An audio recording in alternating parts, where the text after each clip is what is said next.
I'm not sure if the Democrats recognize that the people gonna lose faith in them. I've already lost faith in them after we seeing what's going on. If I see the federal government is not abiding by the law, not going off of the outcomes of elections in terms of these policymakers happen to go by separation of power and checks and balances, I don't know what it means for you to tell me while I wait in fear that I have to wait until the midterm election. I don't know what it means to tell the general public. It's like, hey, I know y'all getting y'all ass whooped right now. Y'all come together, stay peaceful, continue to get your ass whooped, and I can do something for y'all if y'all vote for me.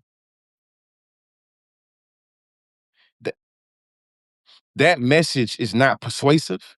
It's not empowering. It doesn't even give people autonomy. It says that we have to be passive, docile victims of the federal government until you get into office. And when you get in office, right now, you're able to say you're going to get the people together because you want to abolish ICE. But all you're going to change that into is reform ICE. I seen a video from Jolly Ginger this morning. It really just really captured me, man. Shout out to my boy Russell, man. Me and him cool, close, man. Shout out to my boy, man. But in this video, he's damn near in tears. And he looked like he's in a restaurant in Minneapolis. He flew to Minneapolis. And he's saying three things. The first thing he said is a black person. I'm like, hell yeah, bro, that's right. You know what I'm saying? Black folks been telling white America this. We've been telling America this for a long time. Everything that y'all see on every viral video of every non-black person, especially every white person, saying what the government is doing, saying how they getting dragged, saying how they getting done things with no process, no due process, saying how they getting their windows busted, saying how they get thrown in, like literally how they're being told your rights don't matter. That shit we've been saying. The second thing he said though was this. He said that the Democrats ain't saving us. Like, you feel me? Like, he said, the Democrats ain't saving us, the government ain't saving us. You know, and then I seen another one of his videos where he's standing and he's looking at the Minnesota state troopers. And he's saying, like, why y'all ain't doing nothing? Why y'all not protecting us? You see what I'm saying? And it's just sitting there thinking, like, hey, the very people that's supposed to take an oath and protect us, they already have an alliance with the people of ICE. They already, you know what I'm saying, attacking us. So when you think about this, you are a citizen in Minneapolis. You're a citizen of Minnesota. You voted for a mayor, a city council, and a governor to always look after your rights, always look after your livelihood from a state and local level. They are telling the people in Minneapolis, telling folks in Minnesota, hey, listen, man, I know shit fucked up for you. I'm sorry, guys. This is crazy. This is horrific. Like, we don't see it. It's like, we see this. And I'm just thinking right now, like, hey, everybody that had beef with the leftists, y'all the reasons why people don't want to vote. Y'all the reasons why y'all are alienating, disillusioning these voters in this. Listen, don't nothing disillusion a voter more than seeing your elected official tell you to keep your head up while you're getting your head busted in. Think about it like this. Renee Good was killed. Keith Porter was killed. A lot of other people are having their homes and businesses ramshacked. A lot of people are being abducted and we don't know where they at. How much of these people have to be casualties while we wait on the Democrats to come save us for a midterm election? You smoking dope and dog food if you believe after all this vitriol, all this deconstruction, all of this fascism, that you're gonna be able to put this milk back in that jug. There is no more normal right now. Right now, we living in the times that if you are blessed enough to survive this shit, your grandkids, you feel me, and your great grandkids, you know what I'm saying, gonna ask, you know, the later generations will ask, what did you do? Why did this happen? Type shit. And it's just like right now, patriotism has us so passive that we believe that the great constitution and this great legal system is gonna come save us. And it's showing us right now that that's not, it doesn't have the capacity to do it. When I see Jolly Ginger, a white man, a military veteran that has gave multiple years of his life to go fight for America, talk to Minnesota state troopers, see Minneapolis police, and he's saying like, hey, these police ain't coming to help us. They helping them. They helping them. Jolly even trying to reason with them. Hey, we not even here for you. We're here because of them. I'm not even trying to incite you. I'm genuinely asking, why aren't you doing nothing? They got on full militaristic gear. You can't even see their face because they throwing so much gas, they making sure they protected. Jolly just got a mic, you know what I'm saying, in a camera. You know what I mean? And it's just thinking like, man, I just I came into my consciousness through Afro pessimism and being very pessimistic about the way it's structured, about the way the world is structured now. And though I was 19, 20, 21 when I was learning about Afro-pessimism and Dr. Frank Wooderson and Dr. Jerry Sexton, Dr. Cydia Hartman, learning about civil society and Black suffering and learning about the various ways the grammar of suffering of Black people is embedded within the fabric of America, I'm learning about that shit. And literally, there was a glimpse amount of time where I celebrated social life within social death so much because, social death is a state that Afro-pessimists say that Black folks are positioned in.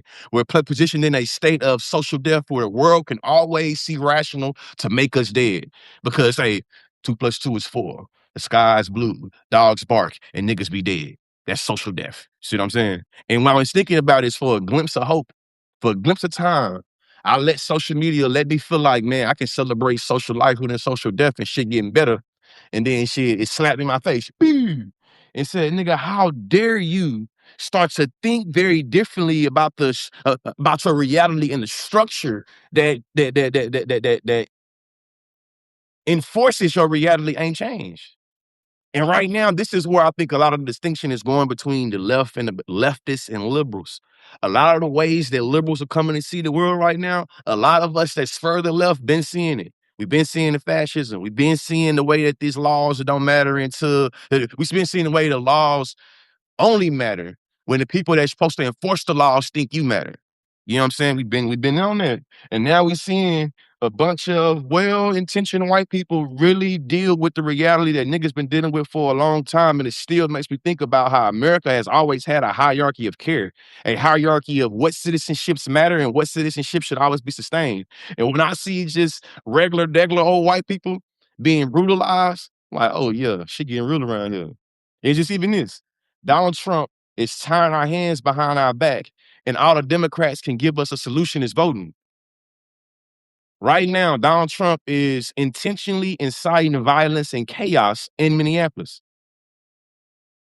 It's a double-edged sword, a double bind.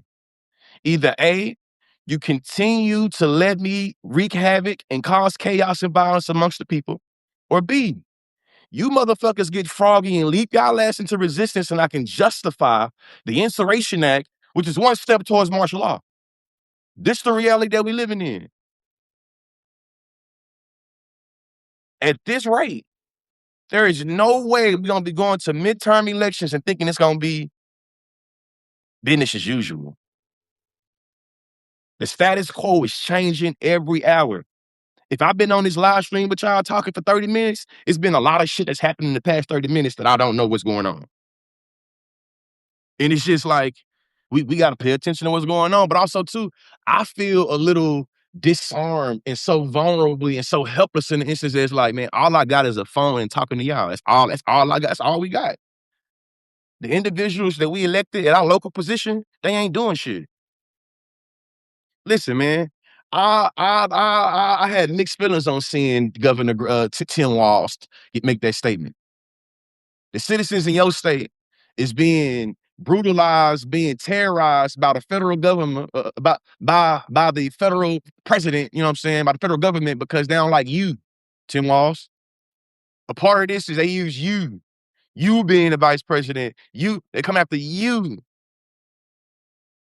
If Kamala Harris wasn't from California and she's from a different state, and it was a state that the federal government thought that it was like Minnesota, that state will would be getting terrorized right now in backlash because how dare this state produce somebody that wanted to challenge me? That's how I see this shit.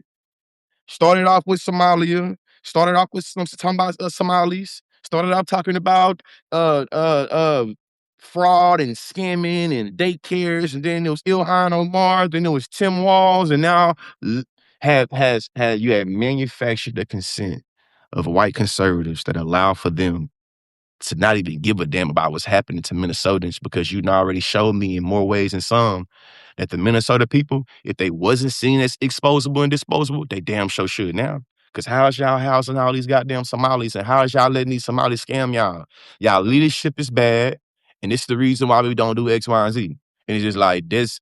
Listen, man, like I talk to Democrats and they'll sometimes be like, why did you guys, yeah, y'all talk so bad about us and we're the ones that's trying to do. We have them right there. And instead of beating down on Republicans, you always beat down on Democrats. They ain't saying this to me. You feel me? But they saying this in general. And what I'm thinking about right now is like, listen, if I'm like materially, like I'm having bodily harm being brought to my person, and all you have for me is tweets, a cool video. But like, what I'm supposed to do? Like, just I'm just thinking like this is just like, man, it's like just talking about it, right now. Democrats are showing me everything that I used to argue about, debate about when I was a college policy debater. You care more about order than you care about peace. So because Tim Walz and Democrats are worried about fucking up social order completely, they're willing to deal with a little bit of violence and talk about right now is defined in opposition to peace. To deal with it because they know that if he resists in a material way, it's going to actualize some type of more.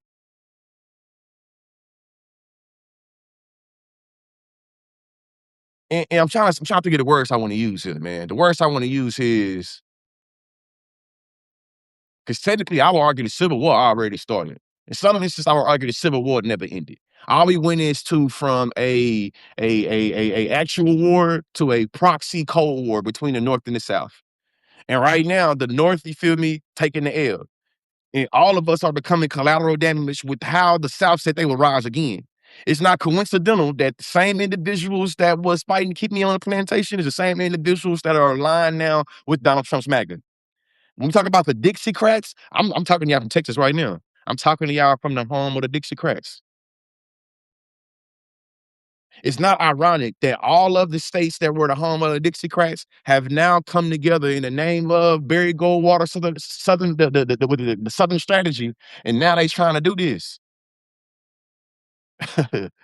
Like, I just I'm gonna make a video after I got for this, after I get done carrying my thoughts out, is there is a white prosecutor that is returning back to the to his position after he said, "Black people are foreign to my people."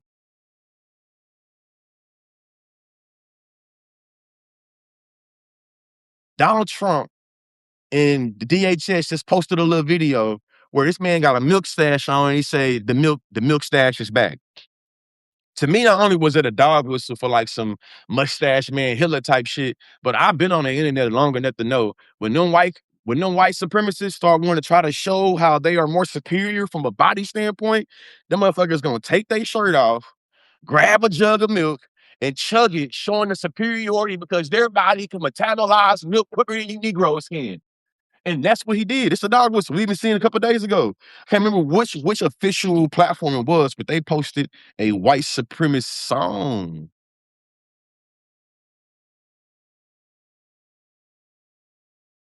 So if you pay attention, soft power, hard power, or symbolic shit, material shit. The Democrats only pushing back on one level, and that level ain't even as good as them. If it's a culture war, info war, they winning. The Republicans is winning. But they fighting a war on both the material reality and the symbolic. The metaphysics, you know what I'm saying? Whatever I was call it, the symbiotics, you know what I mean? And the actual materiality of what we're dealing with. And it's just like, man, listen,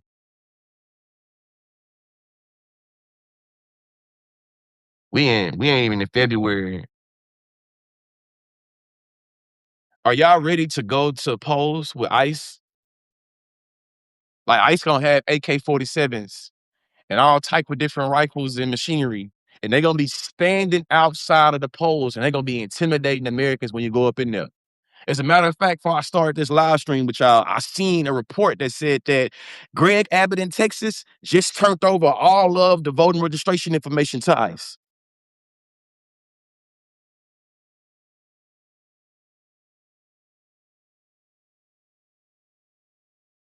Another one to dispel something else too. A lot of folks saying we ain't seeing ice in these red cities. We ain't seeing ice in these red states. Listen, as somebody that's living in Texas, that's been living in Texas for a long time. You feel me? Like I say, I've been living back in Texas for 3 years. I moved away and came back. But what I know is that Trump just got back in office. And the reality of ICE being here, especially in Houston, that was already a reality before Trump got here. You feel me? Before Trump got in the office, ICE patrolling the Houston streets, patrolling Texas streets, that was already a thing. The reason why you're not seeing it in the news is because Governor Greg Abbott has already assimilated and is already in cahoots, is already an ally of ICE. So we don't have to worry about them pushing back. Have to worry about him trying to resist. They already in compliance.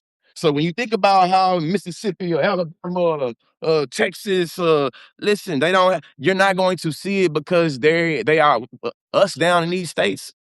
You already know what's up. We already know what's up.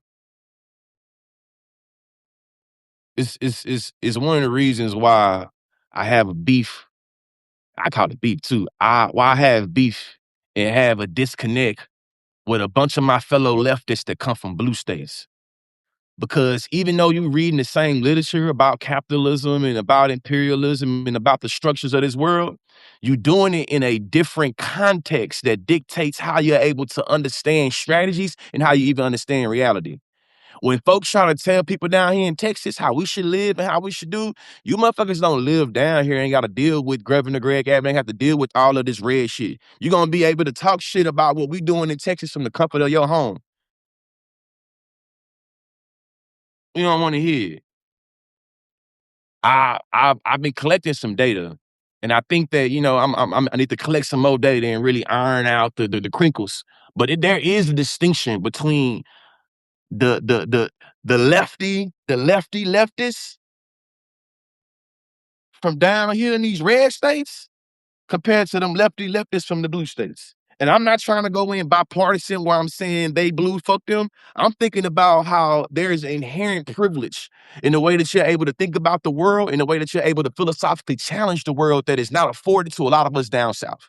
And what I'm telling you is that when it comes to even thinking about ICE, I know that, like, to me, it pissed me off that ICE can go from door to door and not, but it's not that surprising to me. Like, as a black kid, when I was in Texas and I learned about Anne Frank, there are different things I'm seeing about Anne Frank and thinking like, damn, that's what y'all do to niggas. So then when I get older and go to college and I learn more about Hitler, learn more about his motivation, learn more about what inspired him. And then I learned about how America had mastered goddamn dehumanization, genocide, enslavement of Native Americans, indigenous folks, and black people. This what inspired Hitler. Hitler was like, if them Americans can deal with they undesirable problem with dealing with them damn natives specifically, I damn sure can take those same tactics and do away with these folks over here. The way I'm able to use the media and able to paint people as being inherently criminal, that's what I'm gonna do to niggas. So you see the playbook. This right here is something that we have to come to grips with as an American, as Americans, especially in this time. In this time we in right now, we giving Germans and giving Hitler too much credit. I see a bunch of people at the ICE. You fucking Nazi. Hey, we need to. Nah, man, it's really American.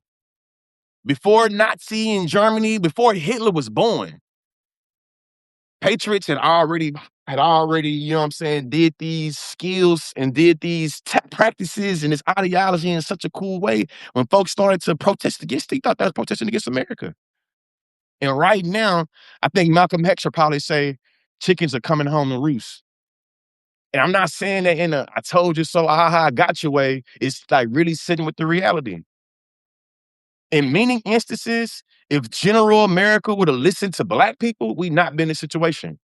But in many different instances as well, we can see and we can understand this illustrates whose whose harm and whose fear can mobilize civil unrest and laws and whose can't. Donald Trump was president during the 2020 uprising, and Donald Trump is gonna be president in the 2026 uprising.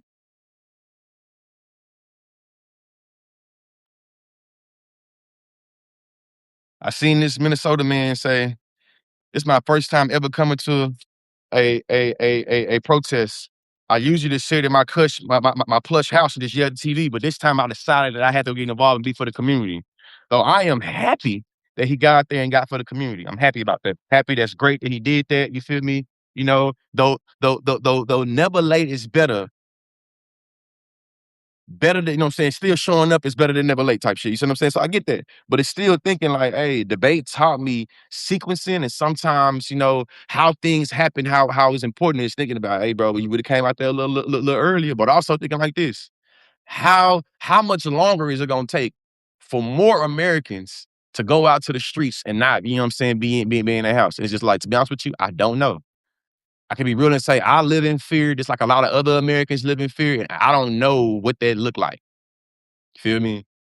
As a father, as a husband, as somebody that's in the community, I don't know what I can do. I don't know, like me understanding the military, me understanding the willpower of America. Nigga go stockpile the weapons he want to. When ICE comes to the door and they want my black ass, like it's nothing I can. You feel me? Like, you know what I mean. So it's just really thinking like, feel vulnerable. You know what I'm saying? A lot of us Americans feel helpless, you know?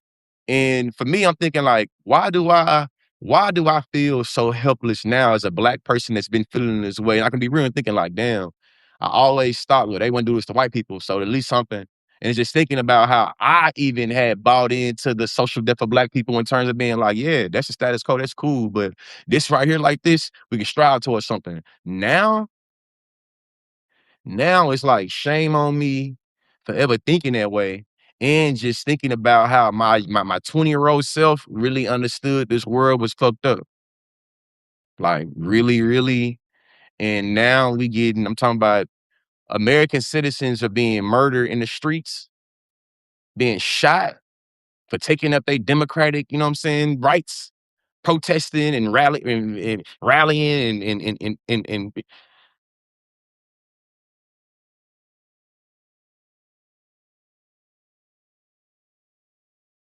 all right, man.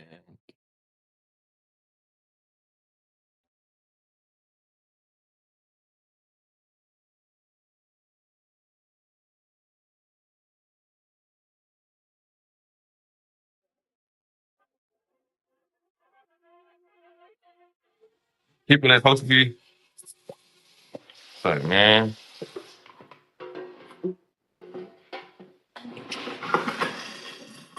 be real right now. Like I say, affordable healthcare is like shit. It's so many things politically that we used to always being a part of, like the platform, that right now that shit don't even matter right now. Like I'm being real. Like my motto is education is elevation. The classroom is where I felt liberated at.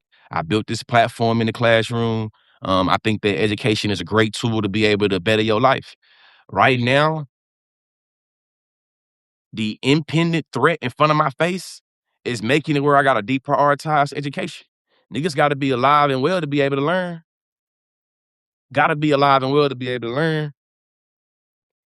And shit, right now, we ain't even alive and well. We ain't even alive and well. So I don't even know what it look like to have anybody as a former teacher and professor. I understood that my students would not be in learning state, in a learning condition, if they was going through shit at home. Just know it. If they dealing with chaos at home, they chaos gonna spill over in the classroom. And sometimes they processing the chaos from home so much they can't learn in the classroom. Give them bread and let them be entertained. That's all we got right now. I get to like either unplug, watch Drewski do some skits, or fucking watch the governors of states tell me they can't do shit. And the stay peaceful while we get our ass beat. Have you read The Pursuit of Revolutionary Love by Joy James? Tano, I'm familiar with Joy James. I done read some Joy James, but I ain't never read that one though. I ain't never read, you know what I mean? I'm trying to find some joy. And I think as somebody that's ADHD, somebody that's been diagnosed bipolar type 2, somebody that's going to therapy, I've learned and accepted just to ride the wave. And right now, I know I'm coming off as not joyful because I'm pessimistic and pissed off. But I feel like the ebbs and flows of downs and lows is how I've been able to really, you know what I'm saying, really go. I ain't mean to make that rhyme, but I feel like for me and my emotions and my mood, I gotta just super identify, acknowledge, recognize what I'm feeling, and that's how I get through it. So right now, just really thinking like, man, we fucked. Like I'm sure Joy James got some nice things and nice, concepts for me to process and give me some language to feel more liberated to speak truth to power in the situation. But just based off of what I know right now, what all my degrees tell me, what being a policy debate coach tell me, what being a debate, you know what I'm saying, champion tell me, what being all this tells me right here, what we see is that hey, this is the turning point where shit. Hey, this the turning point Charlie Kirk was talking about. This is the turning point that Charlie Kirk was talking about. This is the turning point that even when you start thinking about the American Revolution and they telling you about these precursors before the battle actually started, listen, when that white man in Minneapolis went to them two Democratic elected officials' house and shot them in their face, one of them being killed you killed the spouse and the person, and the other two they live. I think it was Melissa, somebody help me in the comments. Melissa, hey, PJ, definitely hard to find. It's definitely hard to find joy when you are around and hearing like, well, it's killjoy the word I want to use, but it's like it's hard to find joy when chaos is being manufactured all around you. It's hard to find joy when like shit. Actually, being real, I'm say it different. It's hard for joy to find us. We ain't running from it. Being real, we ain't running from it. Language is important. We're not running from joy. And joy ain't running from us. We're being robbed of it. As somebody that grew up in the hood, grew up around, I know when somebody trying to finesse me. I know when somebody trying to rob me. I know somebody trying to do harm. And it's like, listen, joy ain't beefing with us. And we not beefing with joy. We have a third party. We got a middleman. We got a sucker that's really trying to use joy to fuel them in a way at the expense of us not having it. And right now, it's just shit. That's what it's at. That's where it's at. Colin Kaepernick lost his NFL career because a bunch of people believed that he was disrespecting the military. Do y'all know how many military veterans I've seen go out there in Minneapolis? They rocking their hats, they military, they army hat, they navy hat. They talking about how they was a part of the veterans and how they was a part of the military and how X, Y, and Z. And ICE ain't giving a goddamn. ICE ain't giving a goddamn. So Nick can lose his job if you believe that he's disrespecting the military, if you believe he's doing it. But you can have entities that straight up say, I don't give a damn how many of y'all homeless. I don't care how many of y'all dealing with mental health. I don't care how many of y'all feel like you did not fight for this shit. Shut up and go back there. That's what we're dealing with. And as somebody that's always been pessimistic, that's always understood, double speak and imperialism and how, buy your power works and the various ways that they'll manufacture consent for imperialism and the various ways they'll use laws and use symbols and use the media to be able to make people always already be seen as guilty. If I can make you seem guilty always already, I can justify doing anything to you because you're guilty. Like that's how anti-blackness works. If I can use different aesthetics, different characteristics of the black aesthetic, and I can criminalize those inherently, I can use it as a fungible object or a little switch. Anytime I need a nigga, I can use them. I can take that switch down. You're no longer a criminal. Now you're respectful. Now you're good. Anytime you start to challenge me, start you out the way, I'm gonna flip that switch, and now, nigga, you are a threat. You're a criminal. That's what they doing right now. Like almost like if I was like, I feel like the language I would have used when I was in college, shout out to Dr. Ronald Judy. He had this journal called The Question of Nigga Authenticity, where where it concluded in saying the question is not what it means to be a real nigga, but what it means for niggas to be. In this journal, he's giving a analysis of capitalism and hyper commodification and saying that gangster rap music traffics in affect and not in value. And that's the reason why gangster rap music is subversive through hyper commodification. And he talked about this concept of like being niggerized. I would argue that and white folks, non-black folks, you better not repeat this shit. This is me expressing, this is me. You better not repeat this shit. You feel what I'm saying? When I say repeat it, that means you better not come out your lips. I would argue that Minneapolis is being niggerized. like the foundation of this right now is buying into and that's why anti-blackness is foundational to America and to the world. If we figure out what ways to always strip humanity from niggas, and we can create a permanent space and state where it means you are a nigga, I now can, you know, uh integrate, exclude how I want to when it comes to who I want to niggerize. In America, to be a nigga is to be defined in opposition to what it means to be free and what it means to be protected. And crime and deviance has been used to manufacture that. The way that they talked about the Somalis, the way that they talked about Tim Walsh, the way they presented the climate of Minneapolis is the way they talk about the hood. It's bad leadership. The people here got problems. We need to, you know what I'm saying? It's being niggerized. And now they have to deal with the state. How niggas deal with the state? It ain't good. It's not good. It's not fun. Not fun at all. Not fun at all. Not fun at all. And you know what? Think about during in 2020, think about it, from 2018 to 2021, how many viral videos did we see of it was typically white men, but sometimes white women throwing complete fits. And it usually be at an airport where they're telling a law enforcement, you're treating me like I'm black. You're treating me like I'm black. Meaning, I'm cool with you treating folks like black as long as it ain't me. Anti-blackness is about distancing yourself from blackness and black people. And that's the reason how it works so good. Anti-blackness, a lot of times, it's simplified to be defined. Do you distance yourself from blackness and black people? You do. So a lot of times, your vantage point and understanding what's going on with blackness and black people, you can't see because you've distanced yourself from it. That distancing is how anti-blackness is able to, you know what I'm saying, become persuasive and start to become communicable. And that's what happened. What we seeing right now. Even right now. The illegals. Man, listen. The establishment of the law in America is situated on Native American genocide and is structured by anti-blackness. So when y'all started talking, it's because they illegal. If they can't, I knew then, like, shit. Do you know how many niggas I done seen get their head beat in, get a knee put in their neck, a knee put in their back, had a handcuffs fucking put all the way up to they, and they didn't do nothing but just be at the wrong place at the wrong time, being black?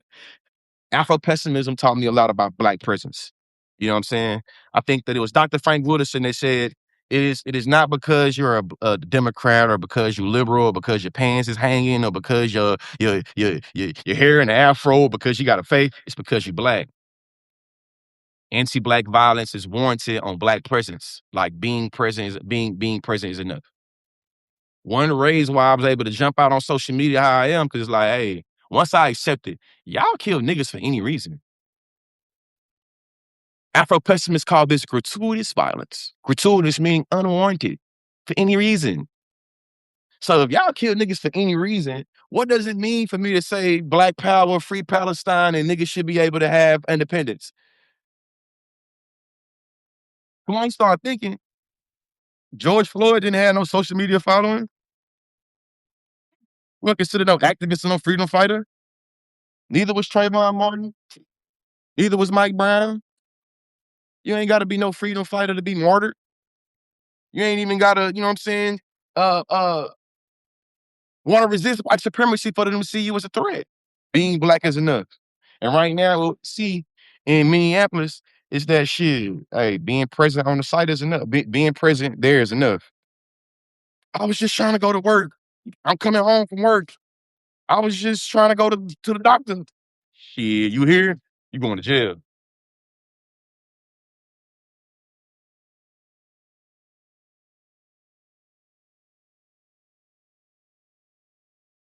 Hey, man. What's up, Nicole Bryan, Juice Wazy? I'm just trying to, follow this stream of consciousness and do what I learned from therapy, man. Just ride the wave. And right now, the wave is fucked off. The wave is disempowering. The wave is like pessimism. Like almost just like almost is like, man, I feel like I'm in the middle of a techno futurist sci-fi Netflix TV show I binged. Like in my mind, when I was watching the 100, and I seen, man, I gotta send 100 people back to the earth to see if it's this, that, and the other. And like, what happened? You see what happened, man? It was nuclear war, environment degradation, and all out, you know what I'm saying, just chaos. So the environment became uninhabitable. And it's just what we're dealing with right now. When I was in debate, I learned a lot about American imperialism and American leadership, and I learned about it through these different scenarios that would give us, you know. So it was like an Iran, Pakistan scenario. There was a North Korea, Iran scenario. You would have different political think tanks that will create these. Ah, my wife calling me.